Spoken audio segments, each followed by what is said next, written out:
Matrix, siber uzay, siberpunk, bilim kurgu yoluyla felsefe yapmak deyince akla ilk gelen isimlerden biridir. William Gibson. Çünkü az önce saydığım kelimeleri ilk kez o kullanmıştır yazdığı romanlarda. Blade Runner gibi, Matrix gibi filmlerin yolunu açmıştır bir anlamda. İşte 2014'te yazmaya başladığı son roman serisinden ilki The Peripheral, belli ki buna benzer yeni bir dalgayı tetikledi. Çünkü bundan aynı isimle uyarlanan oldukça başarılı bir bilim kurgu dizisi başladı geçenlerde. I'm done pretending that I can live in a sim. What is it? Cutting edge VR, Flynn. Just lay back. Count back from 10.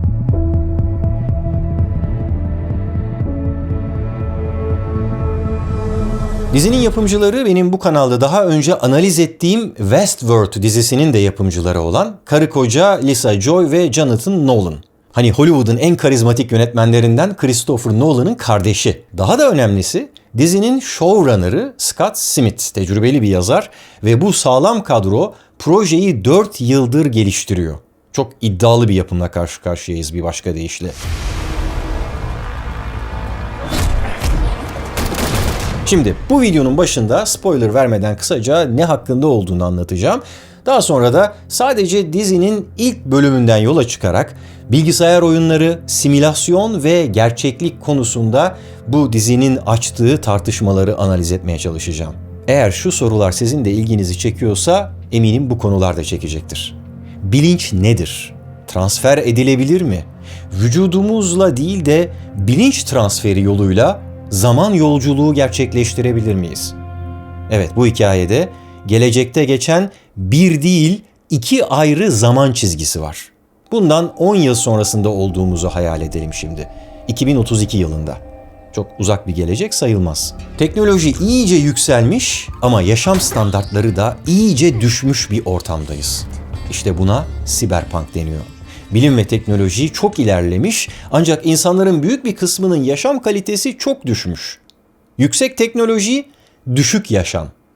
Pek çok şeyi teknoloji hallettiği için ona sahip olanlar zenginleşirken sahip olamayan, sadece kullanabilenlerse yapacak pek de fazla bir şeyleri olmadığından öyle ortalıkta takılıyorlar.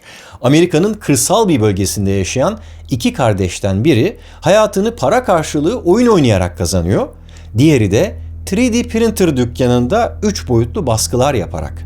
Evlerinde ölümcül bir hastalıkla mücadele eden annelerine bakmaya çalışıyorlar bu iki kardeş. Ana karakterimiz Flynn, bir savaş gazisi olan abisinden bile iyi bir oyuncu bu arada. Zaman zaman VR gözlükleri ondan devralıp onun takıldığı level'ları ustalıkla geçebiliyor.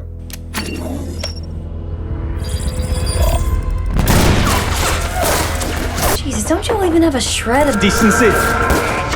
At least let the damn sheep out. Yine de daha çok gerçek dünyada vakit geçirmeyi tercih ediyor. You can send the money to my phone. You're welcome. Kahramanlarımızın yakın gelecekteki bu sıradan yaşamları bir gün çok gelişmiş yeni bir VR oyunla değişiveriyor. Henüz beta testi aşamasında olan örümcek şeklindeki bu VR aracı o güne kadar yapılmış diğer örneklerden çok daha gerçekçi olduğu iddiasında. It looks weird. What are all those silver prongs for? There's no screen. Flynn para kazanabilmek amacıyla abisinin de ısrarıyla bu kaskı kafasına geçiriyor ve kendini bir anda 2099 yılının Londra sokaklarında buluyor.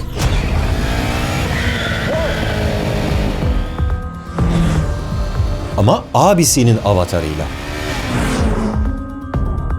Yani şu anda motosikletin üzerinde giden kişiyi onun kardeşi Flynn kontrol ediyor. Çok gerçekçi tasarlanmış bir oyun gibi değil mi? Flynn de öyle zannediyor başlangıçta ama çok kısa bir süre sonra onunla birlikte bizler de izleyici olarak şu keşfi yapıyoruz. Hayır, bu bir oyun değil. Bu insanlığın geleceği. Gelecekte kuantum tünelleme yoluyla bilinç transferi yapılabilir hale gelmiş. Bedenimizle değil ama zihnimizle birinci gelecekten ikinci geleceğe sıçramış olduk yani az önce. 2032'den 2099'a. 77 yıl sonraki dünyamızda pek çok şey aynı kalmış gibi gözüküyor değil mi? Hatta neredeyse geleceğe baktığımızda onun geçmişle birleştiğini hissediyoruz bir şekilde. Hikaye ilerledikçe aslında bazı şeylerin önemli ölçüde değiştiğini fark ediyoruz. Örneğin insan ya da robot gibi gözüken cyborg avatarlar var burada. Ve işte bunlara peripheral deniyor. Bu kelimeyi birazdan daha da açacağım. Normalde yapay zekanın yönettiği bu avatarların içine bilinç transferi yoluyla girip onları kontrol edebiliyorsunuz. Biliyorum böyle hızlı anlatınca ve ilk kez karşılaşınca biraz kafa karıştırıcı gibi geliyor ama biraz düşününce aslında uydurulan tüm bu kavramların tamamen günümüz gerçekleriyle de örtüştüğünü anlayabiliriz. Hatta geçmişle, ne demişti Yunus Emre? Bir ben vardır benden içeri. Şimdi ne alaka diyeceksiniz, burada bağlam farklı değil mi? Hayır, aslında pek de farklı değil. Şair Yunus Emre, felsefeci Descartes ve onlardan yüzyıllar sonra ortaya çıkan bu yazar William Gibson aynı ikilik kavramını farklı şekillerde ifade ediyorlar. Beden ve onun içindeki bilinç. Motosikleti kullanan abinin bedeni ve onun içinde o bedeni yöneten kardeşin bilinci. Bir başka ben var bu bedenin içinde. Şimdi tüm bu kafa karıştırıcı bilgileri sindirmeye ihtiyacımız olduğunu bildiğim için Cyberpunk kurgusundan kısa bir sponsor arası verip cyber security gerçekliğine bir geçiş yapalım. Diyelim ki bir kafeye gittiniz ve orada internete girmek için bir Wi-Fi ağına bağlandınız. Coffee Free Wi-Fi.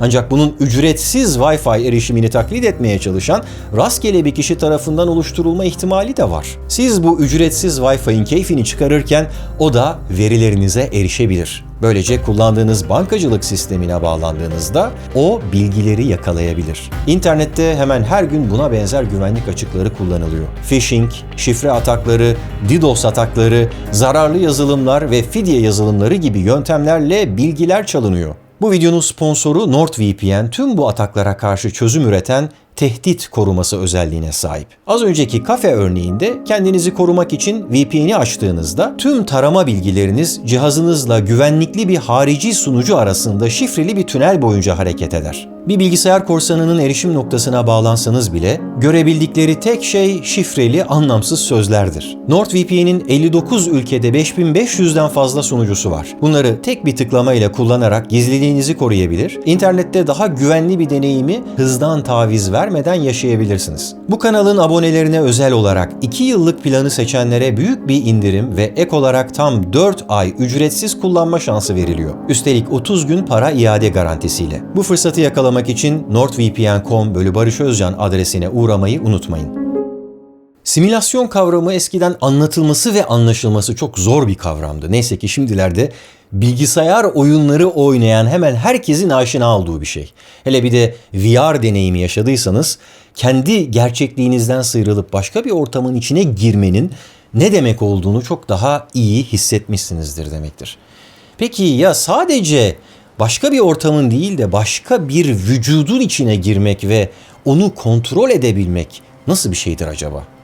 Bu konu felsefeciler arasında zihin-beden problemi olarak tartışılıyor. İnsan zihnindeki düşünce ve bilinçle fiziksel bedenin bir parçası yani bir organ olarak beyin arasındaki ilişki sorgulanıyor. René Descartes ta 17. yüzyılda bu ikisi birbirinden ayrıdır diyerek konuyu popüler hale getirmiş. Onun savunduğu bu kartezyen dualizme göre zihin vücut dışında da var olabilir.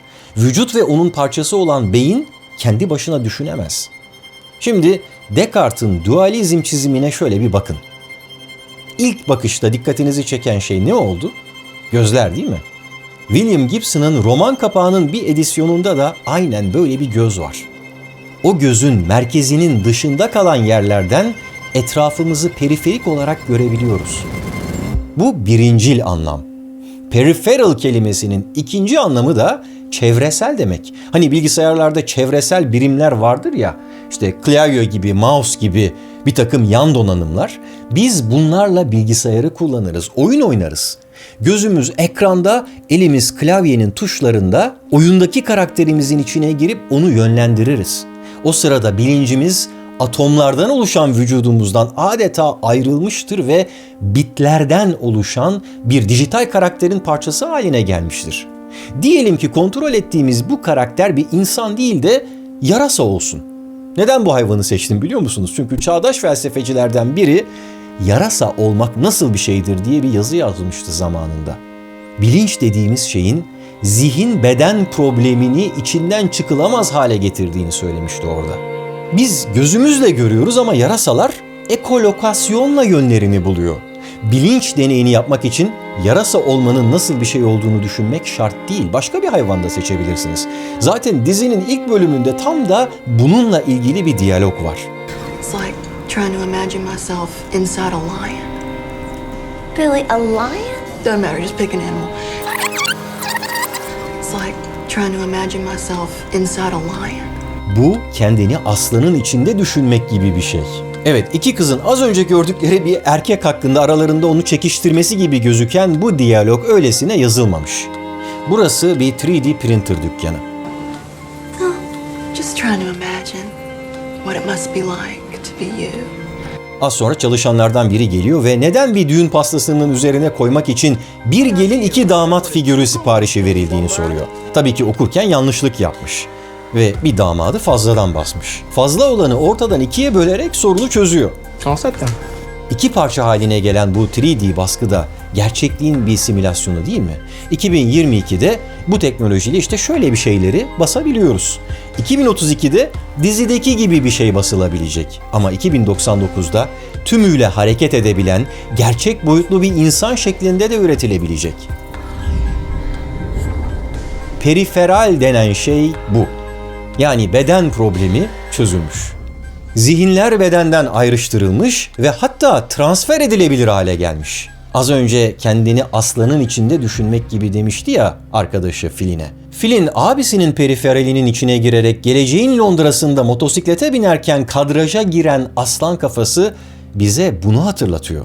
Birazdan o da duyduğu bu sözü uyarlayarak başkasına söyleyecek. It's like trying to imagine myself inside a swan. Kendimi bir kuğunun içinde hayal etmek gibi. Söylemiştim bu diyalogların tesadüfen yazılmadığını.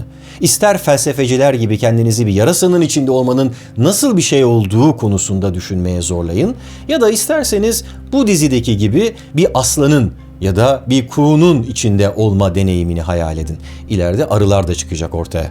Bunların hepsi de gerçekliğin birer simülasyonu. Bu tür simülasyonlar birer düşünce deneyi olarak felsefede gerçekliğin bizim dışımızda var olup olmadığını sorgulamak için kullanılıyor. Bu dizinin sorduğu şey ise teknoloji insanların birbirleriyle kurduğu bağlantıları ne kadar değiştiriyor? Mesela şu anda en çok internet aracılığıyla bağlantı kuruyoruz, öyle değil mi? Gelecekte yeni bağlantı türleri çıkabilir mi?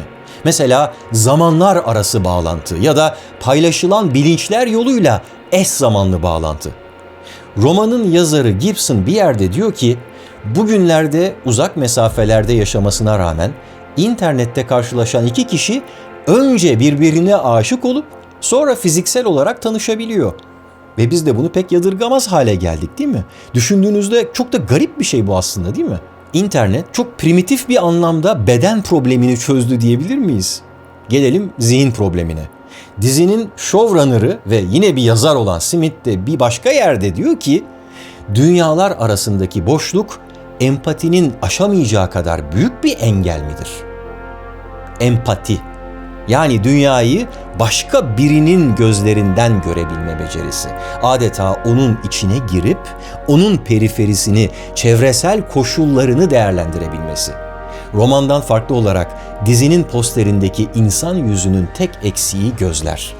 Orada iki göz yerine iki ayrı gelecek manzarası var. Kırsal ve kentsel. Belki de o boşlukları biz kendi gözlerimizle doldurmalıyız. Ne dersiniz?